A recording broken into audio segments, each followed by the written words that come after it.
শায়ক চশমাটা পরে এখনো তোর কি চলছে, মানে কি আজকে অ্যানিভার্সারি দিন এখনো এই ভাই খেলা দেখছি, মানে আজকে অদ্ভুত তো তুই। চ্যাম্পিয়ন্স ট্রফির ফিনালে ভাই, ইন্ডিয়া নিউজিল্যান্ডের ফিনালে, ঠিক আছে? প্যারিসে এসেছি, প্যারিস কালকেও ঘোরা হবে, কালকের দিনটা আমার হাতে আছে, ঠিক আছে? আজকে মানে খাটটারও যেরকম অবস্থা করে রেখেছি, অ্যানিভার্সারি ভাই, আজকে আমার কাছে খেলা আগে, জীবন, খেলা মানে জীবন, বউ পরের ব্যাপার। মর্গে যা, আমি চললাম, ঢং হচ্ছে বেরিয়ে আরে ঠেলে ইন্ডিয়া এসে। নিউজিল্যান্ড খেলাচ্ছে, আমি কি করবো? ইন্ডিয়া মানে জানি না, 7 ওভারে 56 রান হয়ে গেছে ভাই।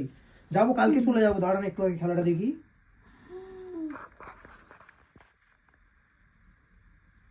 কি দাঁড়িয়ে গেলে ঝামেলা হবে? এইরকম এইরকম মুখ দেখাচ্ছিস কেন ভাই? এই আজকে খেলা আমাদের কাছে, মানে খেলাটাই অনেক বড় ব্যাপার, ঠিক আছে? প্যারিস আবার পরে আসবো, ঠিক আছে? মানে প্যারিস ঘুরবো, আমি বলছি না টাকার তো ঘুরবো না। গাছ আছে, কালকে কালকে কালকে চলে যাবো, কালকে টাকার তো চলে একটা যাবো। গাছ আছে, আরে ভাই নানাদিন পরে। কালকে চলে যাবো বলছি তো, কালকে দিনটা তো আমরা আছি এখানে, ঠিক আছে? আমি আমার নিচে তাহলে খেতে চলে গেলাম। যা তুই যা তোর খা খেলা খা, দেখ। আমি খেলা দেখি একটু গাইজ। বাবা, আমি আর ফালতু আজকে খাবার কে জিতবে খেয়ে জানি না, আমার- জিতলে কিন্তু একদম আইফেল টাওয়ারের সামনে সেলিব্রেশন হবে কিন্তু। অ্যানিভার্সারি সেলিব্রেশন কি হবে সেটা ইজ নট ইম্পর্টেন্ট। হ্যাঁ, খেলাটা যেটা হবে সেটাই ইম্পর্টেন্ট, খেলাটাই মেন।